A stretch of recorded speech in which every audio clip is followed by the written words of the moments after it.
साल 680 ईस्वी यानी सन 60 हिजरी। यह वो दौर था जब एक तरफ जुल्म की तलवार थी और दूसरी तरफ सच की ताकत। मदीना से मक्का और फिर मक्का से करबला के तपते हुए रेगिस्तान तक इस सफर के एक एक दिन ने पूरी दुनिया का भूगोल और इतिहास हमेशा के लिए बदल दिया। अक्टूबर का महीना और 680 ईस्वी की वो तारीख जिसने दुनिया को सिखाया कि जब बात सिद्धांतों की हो तो सिर कटाया जा सकता है लेकिन झुकाया नहीं जा सकता। आइए आज गहराई से समझते हैं इतिहास के उस पन्ने को जिसने सदियों तक आने वाले इनकलाबों को जन्म दिया।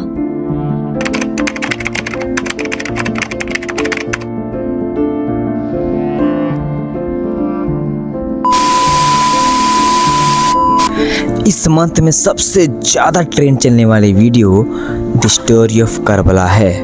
और जहाँ देखो करबला का मुहर्रम का वीडियो चल रहा है, इंस्टाग्राम हो या यूट्यूब हो या कुछ भी हो। और ये जो देखा आप सभी ने वीडियो, ये मेरे गांव का वीडियो है, मेरे गांव का आंकड़ा है। और कोई भी मेरे ख्याल से बहुत कम ही लोग जानते होंगे कि रियल स्टोरी है क्या करबला का। जहाँ तक मुझे पता है कि बहुत कम लोग जानते होंगे शायद कि स्टोरी है ही क्या। आज हम एक रिएक्शन वीडियो के ऊपर बात करने वाले हैं। आज हम एक रिएक्शन वीडियो जो कि 24 मिनट का वीडियो है और द स्टोरी ऑफ करबला के बारे में बहुत कम ही लोग जानते होंगे कि इसके पीछे जो सच्चाई है, रियलिटी कहानी है क्या। क्योंकि बहुत लोग ऐसे कुछ कहते हैं कि हमारे इंडिया में या हमारे पाकिस्तान में या हमारे अदर कंट्री में जो अलग अलग की लोग रिस्पेक्ट करते हैं, कोई फाते करता है, कोई ढोल बजाता है, कोई कुछ करता है, पर एक्चुअली में रियल स्टोरी है क्या हम देखेंगे आज एक reaction video the story of Karbala documentary video के ऊपर हम आज रिएक्शन देने वाले हैं कि है क्या हम देखेंगे, आप सभी को दिखाएंगे। और ये 20 मिनट का वीडियो होने वाला है, बहुत लंबा वीडियो होने वाला है और सच रियलिटी आज हम देखेंगे द स्टोरी ऑफ करबला का डॉक्यूमेंट्री वीडियो। तो स्टार्ट करते हैं the revolution of documentary video Karbala, the revolution of Karbala documentary video के ऊपर रिएक्शन वीडियो स्टार्ट करते हैं। जानेंगे और गहराई तक समझेंगे कि एक्चुअली है क्या रियल कहानी। हम सबको बहुत कम ही पता होगा, तो स्टार्ट करेंगे और बहुत दिल दहला देने वाली है, आँख से आंसू निकल आएंगे। मैंने ऐसा कुछ सुना था तकरीरों में, कुछ मौलवी साहब ने बोला था। तो आज सच्चाई जानेंगे और रियलिटी देखेंगे। तो स्टार्ट करते हैं। करबला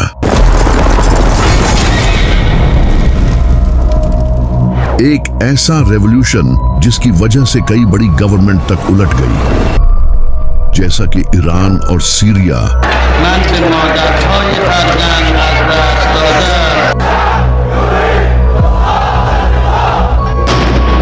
लेकिन आखिर करबला हुई कैसे और किस तरह इमाम हुसैन की शहादत से ये रेवोल्यूशन स्टार्ट हुआ, तो चले जानते हैं।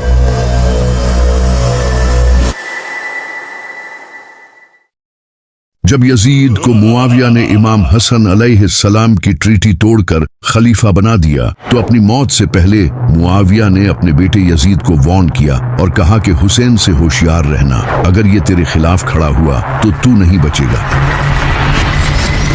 यजीद ये जान गया था कि हुसैन की बैत लेना सबसे इंपॉर्टेंट है, क्योंकि अगर हुसैन ने बैत कर ली तो बाकी भी बैत कर लेंगे। यजीद एक नंबर का जालिम और शराबी था।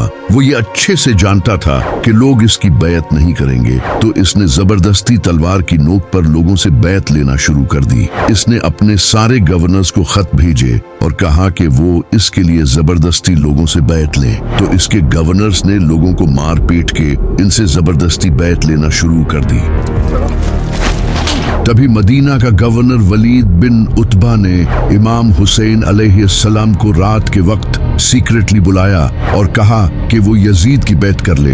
लेकिन इमाम हुसैन अलैहिस्सलाम ने कहा कि मैं कभी भी यजीद की बैत नहीं करूंगा।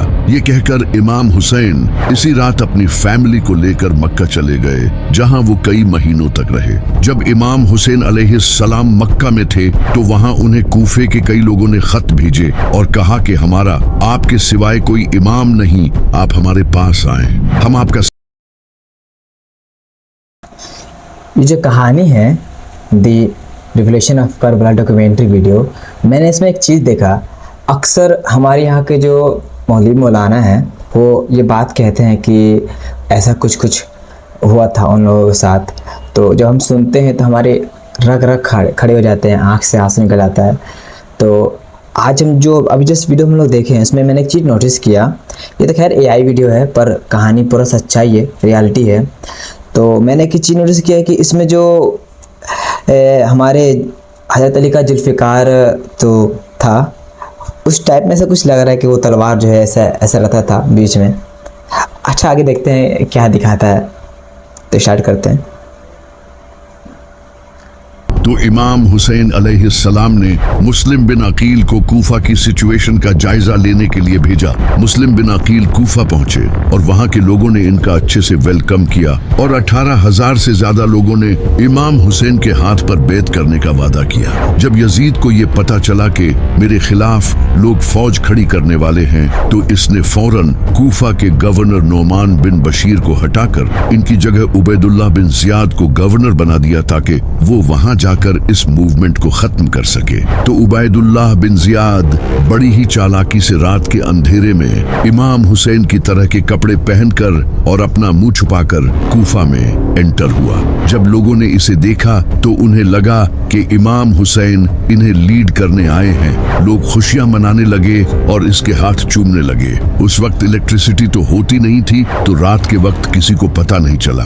उबैदुल्लाह बिन जियाद कूफा के महल में एंटर हो गया और अगले ही दिन इसने अपनी असलियत लोगों के सामने जाहिर कर दी और कहा कि जो भी हुसैन का साथ देगा उसका अंजाम बहुत बुरा होगा। इसने मुस्लिम बिन अकील को भी पकड़ लिया और उन्हें महल की छत से फेंक कर शहीद कर दिया। और जो भी लोग इमाम हुसैन का साथ देने वाले थे, इनमें से कई लोगों को शहीद कर दिया और कई लोगों को जेलों में डाल दिया। इमाम हुसैन अलैहिस्सलाम इस वक्त तक कूफे की तरफ अपनी फैमिली के साथ निकल चुके थे, क्योंकि वो पिछले 4 महीनों से मक्का में ठहरे हुए थे और हज के मौके पर कई हजार मुसलमान आकर इन्हें फॉलो करने का वादा कर रहे थे। यजीद को जब ये पता चला तो इसने अपने कुछ बंदे इहराम की हालत में इमाम हुसैन अलैहिस्सलाम को शहीद करने के लिए भेजे। जब इमाम हुसैन को इसका पता चला कि यजीद ने इन्हें मारने के लिए जासूस भेजे हैं, तो उन्होंने मक्का छोड़ने का फैसला किया और जाने से पहले खुतबा दिया और कहा कि जो हमारा साथ देगा वो शहीद होगा और जो पीछे रह जाएगा वो कभी भी उस अजीम कामयाबी। अभी जो यजीद के लड़के थे उनको पहले से ही पता था कि एक इमाम हुसैन करके नाम आएगा और वो हमारा पूरा ख़ानदान ख़त्म कर देगा और हमारा जो हुकूमत है ख़त्म कर देगा। तो उस बंदे से पहले उनके जो अब्बू थे, जो भी थे, उनसे पहले बोल चुके थे वो कि एक बंदा आने वाला है, ये नाम रहेगा, ये ऐसा इनका पोता, इनका नाती रहेगा, जो भी कुछ है वो हमारा नस्ल, हमारा हुकूमत सब कुछ ख़त्म कर देगा। और उनको पहले से पता था। और हमारे जो इमाम हुसैन थे उनको पहले पता था कि हम को इस जगह शायद शहीद होना है। अभी वीडियो में खैर देखेंगे, मैंने तकरीर में सुना था, तो अभी देखेंगे वीडियो में क्या ये सच्चाई सच है। तो अभी देखते हैं क्या एक्चुअली है, क्या है, कहाँ रियल स्टोरी। एकदम कड़क आवाज़ है भाई, एकदम कड़क आवाज़ लग रहा है। ये कहकर इमाम हुसैन अलैहिस्सलाम कूफे की तरफ रवाना हो गए, लेकिन इन्हें ये नहीं पता था कि कूफा में उबैदुल्लाह बिन जियाद ने कब्जा कर लिया है। इनके कई साथियों ने इन्हें वहां जाने से मना भी किया, लेकिन इमाम हुसैन अलैहिस्सलाम टोटल 70 से 80 लोगों के साथ कूफा की तरफ रवाना हो गए। वो किसी जंग के लिए नहीं जा रहे थे, बल्कि अपनी फैमिली के साथ कूफा के लोगों से मिलने जा रहे थे। ये अजीम काफिला रेगिस्तान में अपने सफर पर रवाना था कि तभी इन्हें मुस्लिम बिन अकील की शहादत की खबर मिली, जिसे सुनकर इनके कई साथियों का मोराल टूट गया और कुछ लोगों ने वापस जाने का सोचा। तो इमाम हुसैन अलैहिस्सलाम ने इन्हें कहा कि हम अल्लाह की तरफ से आए हैं और हमें इसी की तरफ लौट कर जाना है, हमें ये सफर पूरा करना है और मैं वापस नहीं मुड़ सकता। तो इसके बाद इनका काफिला वापस से कूफे की तरफ रवाना हो गया। तभी रास्ते में एक जगह जब काफले ने क़याम किया तो इमाम हुसैन सो रहे थे। तभी उन्होंने ख्वाब में अपने नाना नबी सल्लल्लाहु अलैहि वसल्लम को देखा। आपने इमाम हुसैन अलैहिस्सलाम को फरमाया, ए हुसैन आगे बढ़ो, अल्लाह तुम्हें शहीद देखना चाहता है। तो इमाम हुसैन अलैहिस्सलाम ख्वाब से उठे और आपने अपने साथियों से ये ख्वाब शेयर किया और उन्हें कहा कि जो वापस जाना चाहते हैं वो चले जाएं, क्योंकि अब जो मेरे साथ रहेगा वो मारा जाएगा। कुछ लोग छोड़ गए लेकिन बाकी इनके साथ रहे। तो काफिला फिर से अपनी मंजिल की तरफ रवाना हो गया। तभी रास्ते में इन्हें एक और काफिला दिखाई दिया जो कि ज़ुहैर बिन कैन का काफिला था। इनकी मुलाकात इमाम हुसैन से हुई। इस मुलाकात के बाद ज़ुहैर बिन कैन ने अपनी बीवी को तलाक दे दी और कहा कि तुम बाकी सबके साथ जाओ, क्योंकि मैं अब इमाम हुसैन अलैहिस्सलाम के साथ अपनी जान दूंगा। वहीं दूसरी तरफ यजीद को यह पता चल चुका था कि इमाम हुसैन कूफा की तरफ रवाना हो चुके हैं। तो इस नापाक ने हुर बिन यजीद को 1000 के लश्कर के साथ इमाम हुसैन अलैहिस्सलाम के काफिले की तरफ भेजा। हुर बिन यजीद ने अपने लश्कर यानी कि 1000 लोग और मात्र 72 लोग, जो हमारे इमाम हुसैन थे उनके पास मात्र 72 लोग थे और जो यजीद था उसके पास 1000 लोग थे। अभी खैर आने वाले हैं बहुत ज़्यादा, तो देखेंगे अभी आने वाले हैं बहुत ज़्यादा। अभी तो खैर 1000 है ना, मेरे ख्याल से 40,000 ऐसे कुछ बहुत ज़्यादा होता है। 40,000 या 1 लाख ऐसे इससे भी ज़्यादा लोग आ जाते हैं। अभी तो अली अब्बास जो उनके बारे में तो मैं सुनता हूँ, तो भाई साहब अभी वो आने वाले हैं, तो उनके बारे में अभी देखेंगे हम लोग। तो बस अली अब्बास के कारण ना यजीद ने अपना जो पॉपुलेशन था, जो लश्कर था, वो बढ़ा दिया था। 2000 से लेकर कम से कम 50-60 हज़ार लाख तक कर लिया था, बस अली अब्बास का नाम सुनकर। क्योंकि अली अब्बास उनका बात ही अलग है। अभी देखते हैं वीडियो में आगे।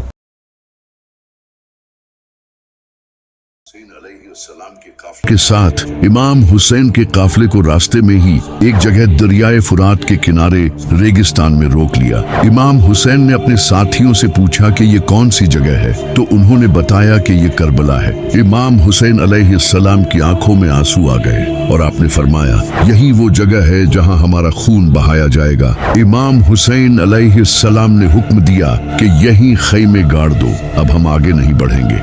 ये वही जगह थी जहां से जब इमाम अली अलैहिस्सलाम जंगे सफीन से वापसी लौट रहे थे तो आपने यहाँ रुक कर फरमाया था, ऐ हुसैन, उस दिन सब्र करना जिस दिन तुम्हारा बाप तुम्हारी मदद के लिए तुम्हारे पास नहीं होगा। तुम करबला की जमीन पर सब्र करना, क्योंकि वहां तुम्हें अकेले मौत का सामना करना पड़ेगा।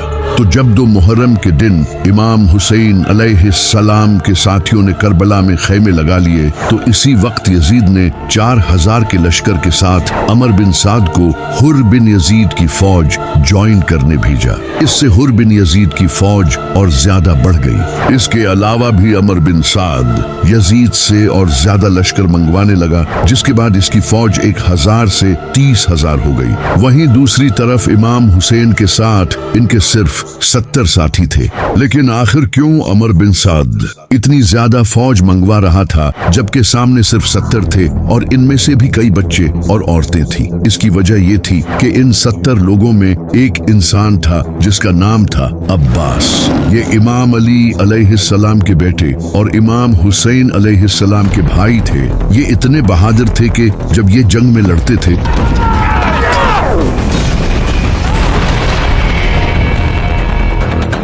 तो लोगों को लगता था कि अली लड़ रहा है। मैंने बोला था ना, अली अब्बास का बात ही अलग था। वो जब लड़ते थे ना तो ऐसा लगता था कि हमारे जो अली हैं या अली जिसको हम लोग बोलते हैं, लगता था कि वही लड़ रहे हैं। पूरा डिट्टो कॉपी था, उनकी तरह रफ्तार, उनकी तरह ताकत, पूरा डिट्टो कॉपी था। क्योंकि जो हमारे अली थे ना, वो तहज्जुद की नमाज में उनको मांगे थे अली अब्बास को कि एक ऐसा बेटा था फरमाइए ताकि हसन जो हमारे हसन हैं, हुसैन है, उनको हेल्प करे जंग के टाइम, जब जंग हो यजीद से तो उनका हेल्प करे। क्योंकि वो अल्लाह से दुआ मांगे थे कि तहज्जुद की नमाज में कि मुझे एक ऐसा बेटा अता कीजिए जो कि बहुत ज़्यादा ताकतवर मेरे तरह हो और बहुत ज़्यादा ताकतवर और बहुत ज़्यादा, ताकि वो चले तो जंग में तो लोग डर जाए। डिट्टो उनकी तरह था, उनकी तरह थे, तो अस्तगफिरुल्लाह, उनकी तरह थे। तो अभी देखते हैं।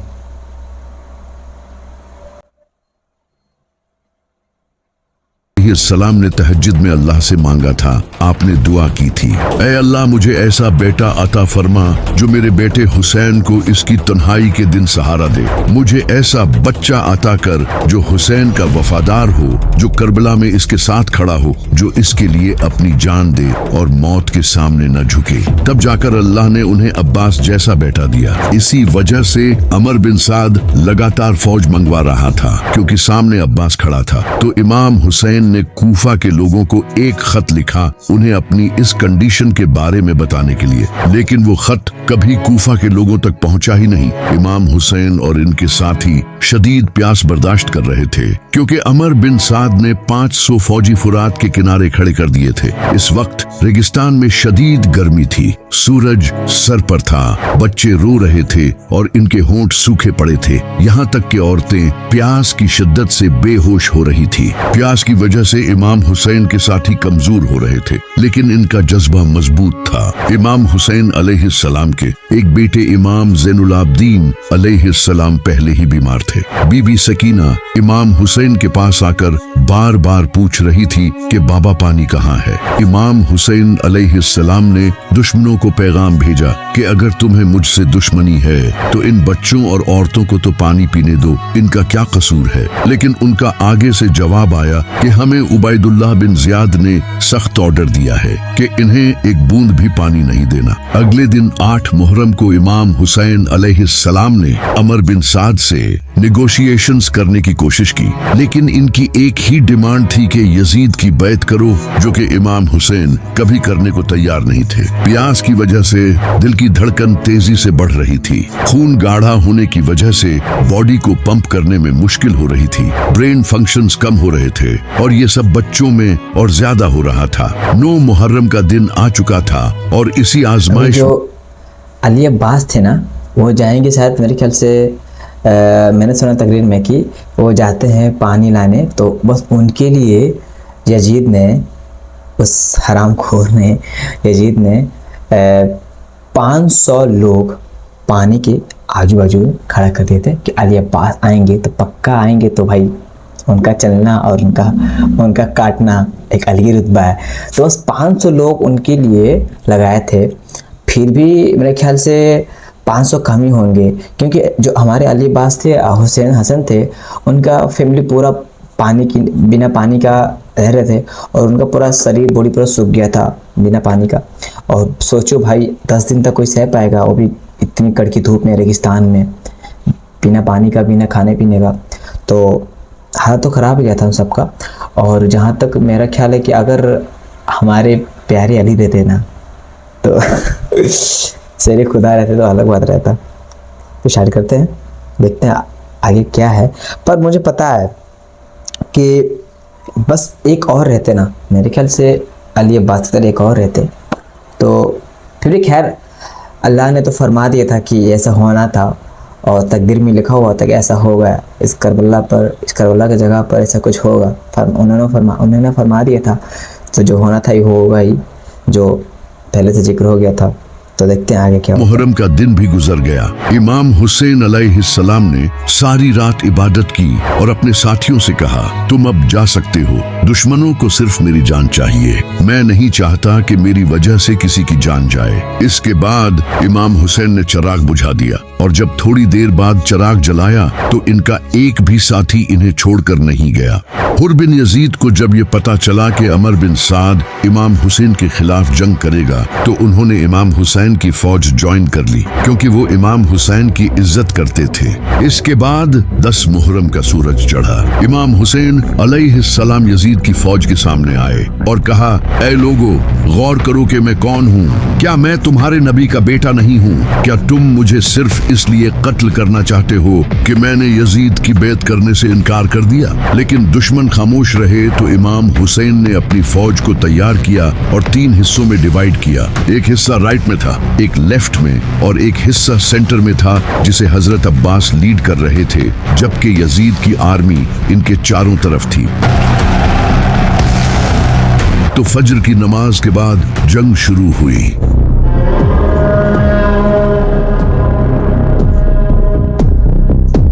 इमाम हुसैन हुसैन अलैहिस्सलाम के कई साथी एक एक करके शहीद होते रहे। जब इमाम हुसैन के साथी शहीद हो गए तो इमाम हुसैन अलैहिस्सलाम के खूबसूरत बेटे जनाबे अली अकबर, जो कि नबी सल्लल्लाहु अलैहि वसल्लम के हम शक्ल थे, वो मैदान में आए और पुकारने लगे, मैं हूँ अली, अली के बेटे हुसैन का बेटा। हम नबी के घर वाले हैं और अल्लाह की कसम हम कभी भी बातिल के सामने नहीं झुकेंगे। जब यजीद की फौज ने जनाबे अली अकबर के चेहरे को देखा तो वो खामोश हो गए। कुछ ने तो नजरें नीची कर ली और कुछ ने अपने चेहरे फेर लिए, क्योंकि जनाबे अली अकबर नबी सल्लल्लाहु अलैहि वसल्लम के हम शक्ल थे। ऐसा लग रहा था जैसे नबी सल्लल्लाहु अलैहि वसल्लम ही मैदान में आ गए। जो उनके बेटे थे अली अकबर, मुझे अभी पता चला सेम टू सेम हमारे जो प्यारे नबी थे उनकी तरह शक्ल था भाई। सोचो, जो हमारे अली अकबर थे ना, उनका शक्ल सेम टू सेम हमारे जो प्यारे नबी थे उनके तरह था। सेम शक्ल, टिट्टो कॉपी। मुझे पता नहीं था, अभी मैं देखा वीडियो में तो तभी मैं सोचूं कि लोग, अभी मैंने वीडियो देखा था तो अभी बोलेगा कि जो उनके शक्ल के लोग थे ना, जो उनके शक्ल के लोग थे, यजीद के शक्ल, जो यजीद के शक्ल के लोग कुछ लोग थे तो खैर वो तो उतना पॉपुलर था नहीं। तो जो हमारे प्यारे नबी तो वो खैर उनका बात ही अलग है। तो उनकी शक्ल के ये हमारे अली अकबर थे। तो अभी दिखते हैं। और एक मन चीज बताना भूल गया, सॉरी 72 नहीं थे इसमें दिखा रहा है, इस वीडियो में दिखा रहा है 70 लोग, पर इसमें मैंने ऐसे तकरीर में सुना है कि 72 लोग थे, पर इसमें दिखा रहा है 70 लोग। अब रियलिटी है क्या, इसमें बता रहा है 70 लोग, पर मैंने सुना 72 लोग। तो देखते हैं अभी। गए हूँ। इसके बाद वो आगे बढ़े और एक के बाद एक दुश्मन को मारते गए, लेकिन दूर से किसी ने इनके सीने में नेजा मारा, जिसके बाद वो नीचे गिरे और इमाम हुसैन को पुकारने लगे। इमाम हुसैन पूरी तेजी से इनके पास आए और इन्हें उठाकर कहने लगे, ऐ अल्लाह, तू गवाह रहना, इन्होंने उसे भी शहीद कर दिया जो सूरत में तेरे नबी से सबसे ज्यादा मिलता था। इसके बाद इमाम हसन अलैहिस्सलाम के बेटे जनाबे कासिम अलैहिस्सलाम ने इमाम हुसैन से जंग की इजाजत मांगी। तो इमाम हुसैन अलैहिस्सलाम ने कहा, ऐ कासिम, तुम ही इकलौते अपने बाप की निशानी हो, मैं तुम्हें कैसे जाने दे सकता हूँ। तो जनाबे कासिम अलैहिस्सलाम ने कहा, चचा जान, आपके लिए मुझे मौत शहद से भी ज्यादा मीठी है।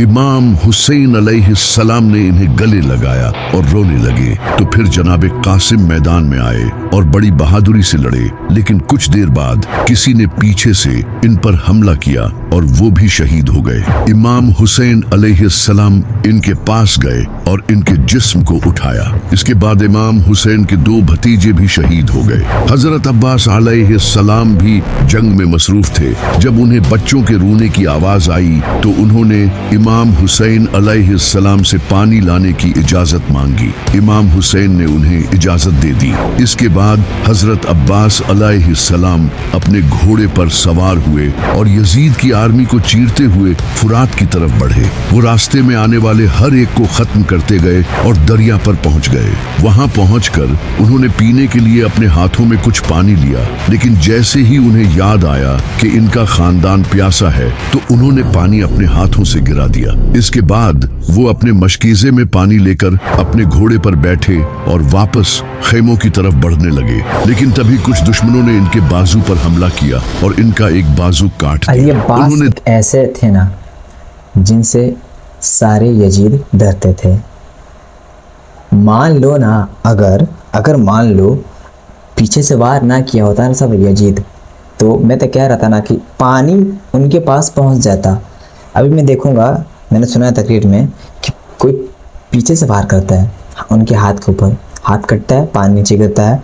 फिर लेफ्ट हैंड में भी कोई वार करता है, फिर हाथ कटता है तो पानी नीचे गिरता है। फिर भी वो पानी उठाकर मुंह में दाब लेते हैं, ऐसे दाब के जाते हैं, ऐसे दाब के लेके जाते हैं। तो भाई हिम्मत तो उस अल्लाह करे कि वैसी हिम्मत हम लोग के सब में अंदर आए जब ऐसा कुछ हो। तो खैर अभी ये वैसे डॉक्यूमेंट्री वीडियो है, रिएक्शन वीडियो है। तो इस्लाम का जो हिस्ट्री है ये दिखाना है, बताना है आप सभी को। तो अभी देखते हैं कि क्या होता है। दूसरे हाथ में मशकीजे को पकड़ लिया, लेकिन इनका दूसरा हाथ भी काट दिया गया। तो उन्होंने अपने मुंह में मशकीजे को पकड़ लिया, लेकिन इसके बाद उन्हें शहीद कर दिया गया। इमाम हुसैन हजरत अब्बास की तरफ बढ़े तो उन्होंने कहा, भाई मुझे माफ करना, मैं आपके लिए पानी नहीं ला सका। और ये कहकर वो भी शहीद हो गए। इमाम हुसैन अलैहिस्सलाम इनकी इस शहादत से टूट चुके थे। इसके बाद इमाम हुसैन अलैहिस्सलाम अपने 6 महीने के बेटे अली असगर को इनके सामने लाए और कहा, मेरे लिए न सही, कम से कम इस बच्चे के लिए ही पानी दे दो। लेकिन एक जालिम ने जनाब अली असगर के गले में तीर मारकर उन्हें शहीद कर दिया। इमाम हुसैन अलैहिस्सलाम ने जनाब अली असगर के खून को ऊपर उछाला और फरमाया, ऐ अल्लाह, मेरी इस कुर्बानी को याद रखना।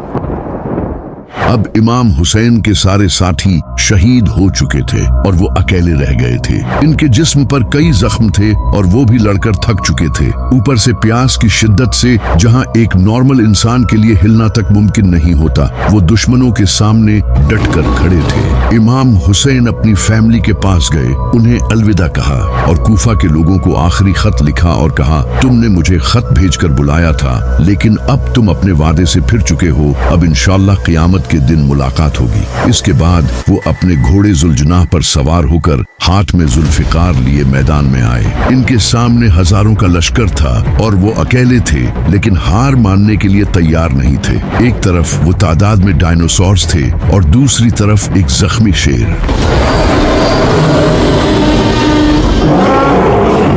इमाम हुसैन पूरी रफ्तार से फौज की तरफ बढ़े और अपनी तलवार से दुश्मनों को चीरने लगे।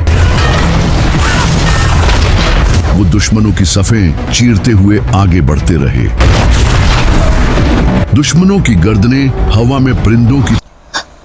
मैंने बोला था ना, जुल्फ़िकार नाम ही काफ़ी है। जुल्फ़िकार हमारे प्यारे अली का ये तलवार था। जुल्फ़िकार जो ऐसा था, बता रहा हूँ, ऐसे करके ऐसा था, ऐसे था, दिख रहा है ना, ऐसे करके ऐसे था। जैसे लाइक वाई होता है ना, वाई ऐसे, भाई ऐसे था, ऐसे था, ऐसे टेढ़ा था भाई, खतरनाक था। अभी तक सुनने में आता है कि वो मेरे ख्याल से बहुत अभी के जनरेशन में वो मेरे ख्याल से वो मे बी 1 या 2 टन का होगा, उससे भी ज़्यादा होगा। बहुत भारी था वो, बहुत ज़्यादा भारी था वो तलवार मेरे प्यारे नबी ने उनको दिया था। जब वो जंग लड़ रहे थे तो उनको खजूर का जो डहनी होता है, डहनी, वो फेंक रहे थे कि ना आप इससे लड़ो, आप इससे लड़ो। फिर बोले थे अली बोले थे, प्यारे रसूल, मेरा जो तलवार है टूट चुका है। फिर उन्होंने जो हमारे प्यारे नबी थे, उन्होंने जो होता है ना खजूर का डंडी, वो दे दी है जंग लड़ने के लिए। फिर वो भी टूट गया था। फिर ऊपर से आया जुल्फ़िकार, आसमानी तलवार है जुल्फ़िकार, ऊपर से आया जुल्फ़िकार अली के लिए। उसके बाद से सब खत्म। अभी स्टार्ट करते हैं, देखते हैं आगे क्या होता है। नाम है जुल्फ़िकार का। कई फौजी शौक हो गए। कुछ फौजियों ने कहा, हमने कभी किसी इंसान को इस प्यास और जख्मी हालत में लड़ते नहीं देखा। ये ऐसे लड़ रहा है जैसे ये इस दुनिया का नहीं है।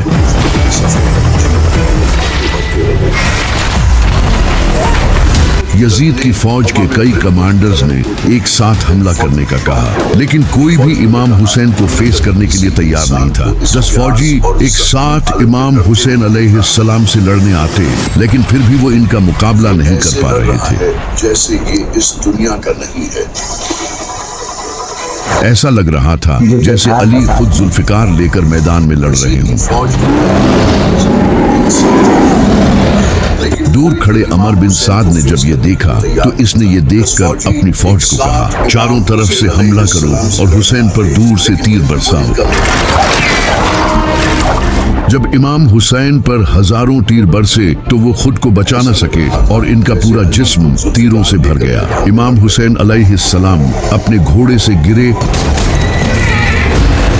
और सजदे की हालत में चले गए। इसके बाद वो शहीद हो गए। इमाम हुसैन की शहादत के बाद शिमर इमाम हुसैन अलैहिस्सलाम के पास आया और आपके सीना मुबारक पर इसने अपना नापाक पांव रखा और इसके बाद इमाम हुसैन अलैहिस्सलाम के सर को तन से जुदा कर दिया। इमाम हुसैन के खैमों को लूटा गया, इनकी औरतों और बच्चों को कैदी बना लिया गया।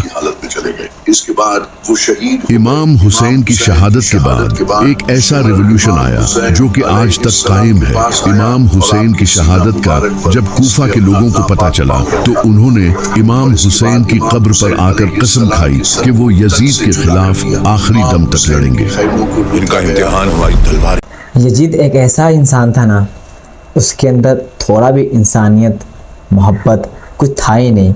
सोचो जब अली असगर के सीने में तीर मार दिया, जो कि वो तीर सुनने में आता है, वो तीर बड़े बड़े चमड़िया, जैसे बड़े बड़े जो हमारे बड़े बड़े होते हैं ना गेंडे, या वो तीर था ना, जो तीर था वो बड़े बड़े जानवरों को शिकार करने के लिए था। वो हाथी हो गया, गेंडे हो गए और घोड़ा हो गया, जिनकी चमड़ी मोटे मोटे होते हैं, वो तीर यूज होता है जानवर को मारने के लिए, जिस जानवर का ज़्यादा मोटा चमड़ी होता है, ठीक है। पर वो तीर अली असगर को मारा गया। सोचो कितना बड़ा जल्लाद था ये।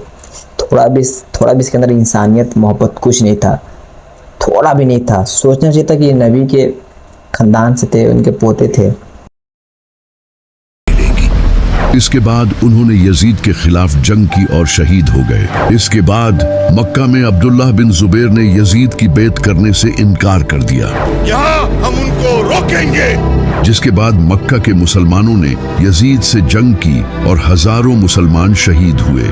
ना रहम करो। इसके बाद मदीना के लोगों ने भी यजीद की बेत तोड़ दी। जब उन्हें इमाम हुसैन अलैहिस्सलाम की शहादत का पता चला और उन्होंने भी यजीद के खिलाफ जंग की और हजारों लोग शहीद हो गए। इनके कई सालों बाद काले झंडों के साथ अब्बासी खड़े हुए और उन्होंने बनु उमैया की इस जालिम हुकूमत को खत्म कर दिया। तो कैसा लगा वीडियो? आई होप कि आप सभी को वीडियो अच्छा लगा हो, क्योंकि दिल दहला देने वाली वीडियो था और ये कोई किसी धर्म को कहना बुरा नहीं था, ये बस एक स्टोरी था, डॉक्यूमेंट्री वीडियो था। और आई होप कि सभी को वीडियो अच्छा लगा हो। ये एक एजुकेशन तौर पे था और आई होप कि वीडियो अच्छा लगा हो। और मैंने बताया भी था कि हमारे जो प्यारे नबी थे उनके ख़ानदान से ये सब होते आ रहा है, उनके ख़ानदान से थे सब। हम सभी उनके सदक़े में पैदा हुए हैं, सब उनके सदक़े में सब कुछ बना है। तो आई होप कि वीडियो अच्छा लगा हो। और मैंने एक और बात मैंने आप सभी से बोला था कि एक और वीडियो आने वाला था, जो कि मैंने पोस्टपोन कर दिया है, the reality of local train Siwan का। तो जल्दी वो वीडियो आने वाला है, तो please subscribe, like, comment, share, support. तो मिलते हैं नेक्स्ट वीडियो में। बाय बाय, टेक केयर, अस्सलाम वालेकुम, नमस्ते।